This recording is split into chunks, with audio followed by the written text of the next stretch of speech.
tema ng mabuting pastor. Si Jesus na mabuting pastor. The whole of chapter 10 sa Ebanghelyo sa Juan ay tumutukoy sa mabuting pastor na walang iba kundi si Jesus.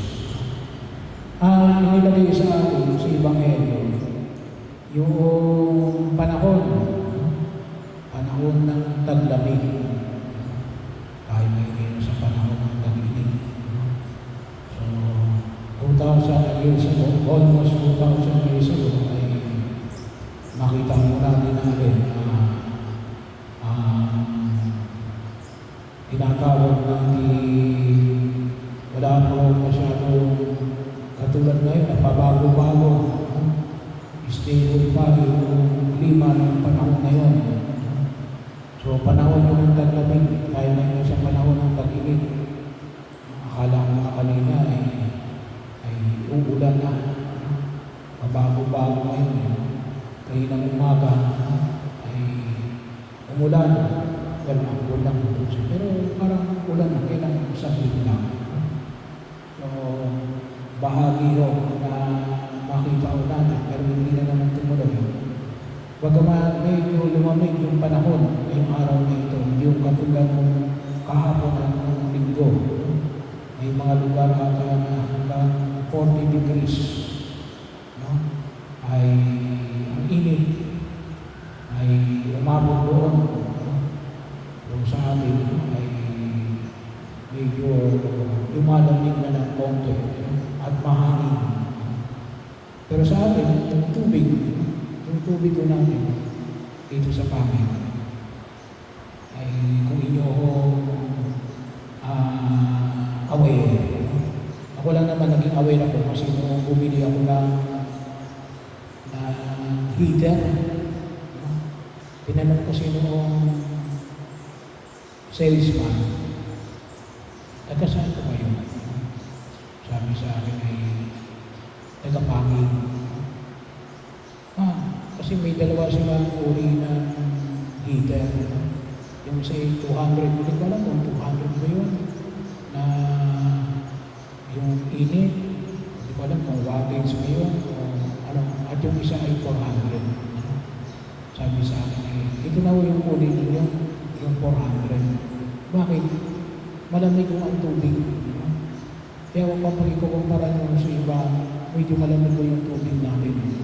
Kahit na mainit, malamig yung tubig natin. So kaya ako bahagi yun. So kaya kung tayo na initan, maligo lang. So yung galing mismo sa tubo, kasi galing sa spring. Pero bahagi yun, ito'y panahon ng taglamig. Adalin, ito ay piyesta. Piyesta ng alin?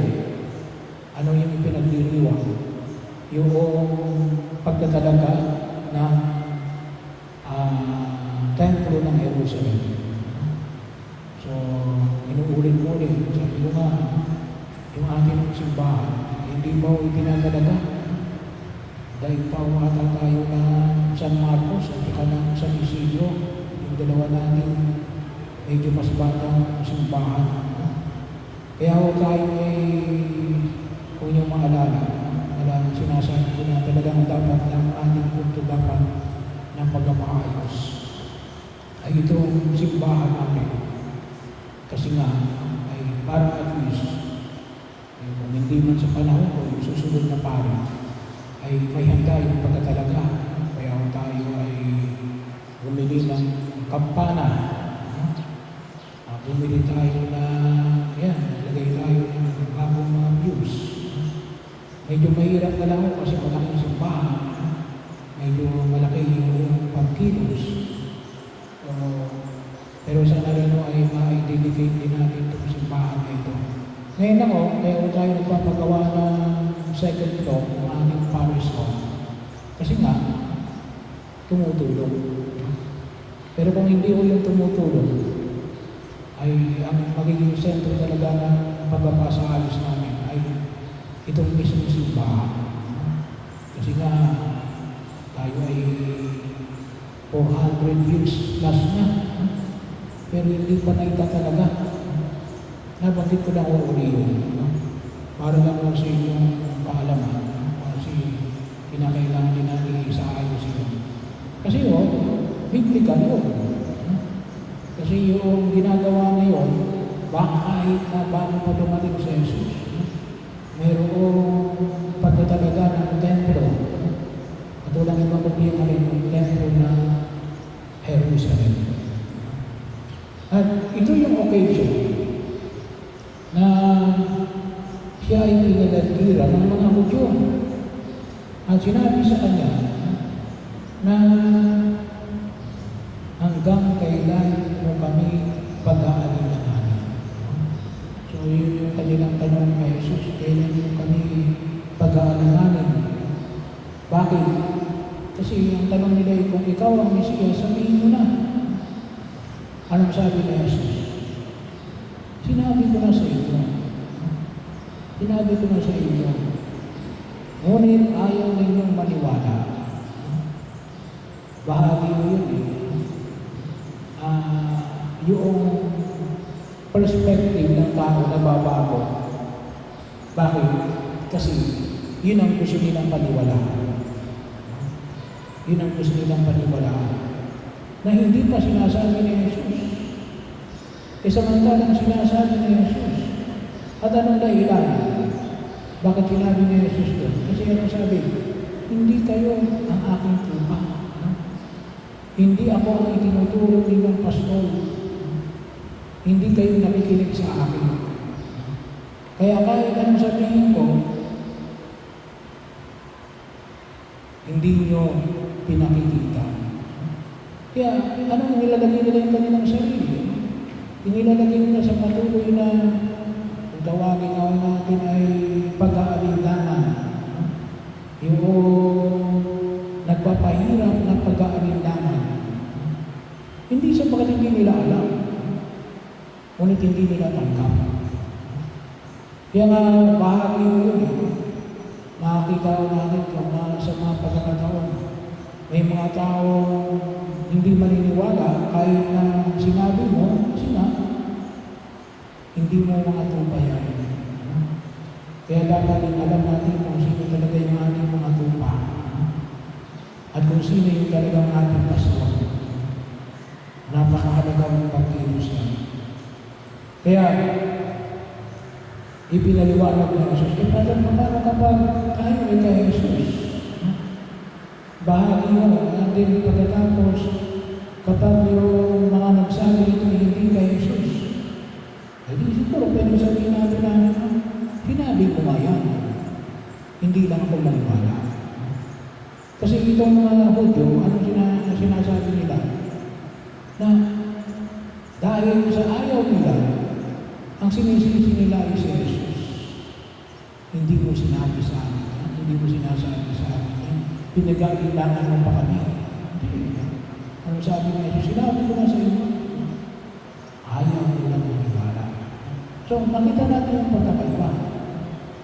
Pwede kaya sabihin na mas magiging totoo. At tunay na pagsunod natin kay Jesus, sinabi niyo nga yan, hindi lang kami naniwala. Mas katanggap-tanggap nyo. Kaya bahagi yun na napakahalaga na makita namin yung katotohanan.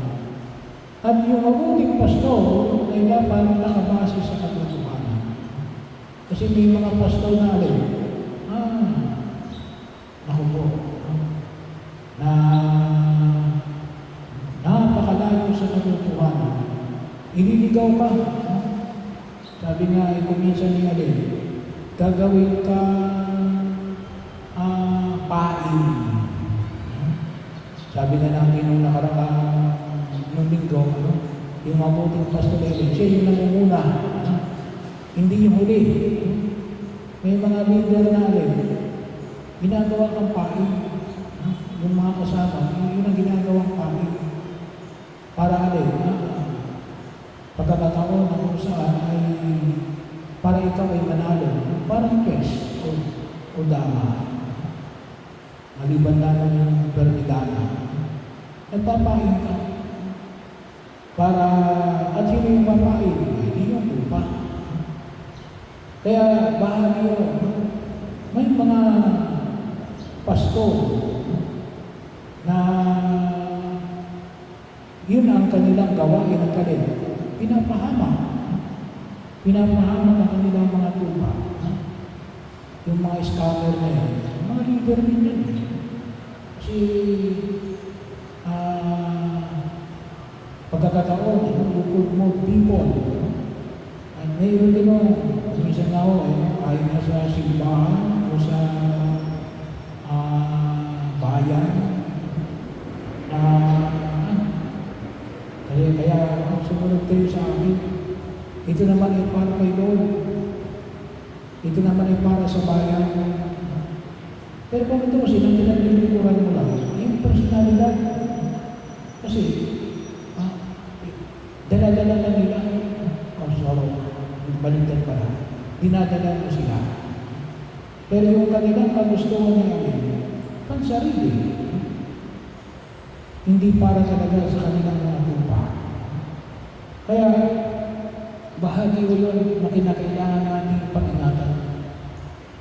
Kaya nakikita natin na ito yung aking pastor at tayo yung kanyang tunay na lupa. Ano ba?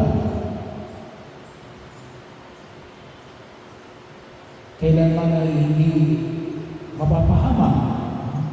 Well, sabi ko nga, may mga pagkakataon na may mga pastor na magpapahamak sa iyo. Kaya magtingnan mo tayo. Ang patuloy natin, ipinamamanin ko sa atin dito natin, na hindi sila maagaw sa aking Ama. Bakit? Ako at ang Ama ay isa. So, nawa makita namin yung pagtugod natin kay Jesus bilang mabuting pastor, ay walang ibang muling kaisa natin. Si Yahweh, ang ating Amang nasa langit. Tunay na pagtugon na kumikilala sa kapangyarihan na tunay na Diyos na alin, hindi tayo pababayaan. Yun yung ating pangawakan. Hindi tayo iiwan.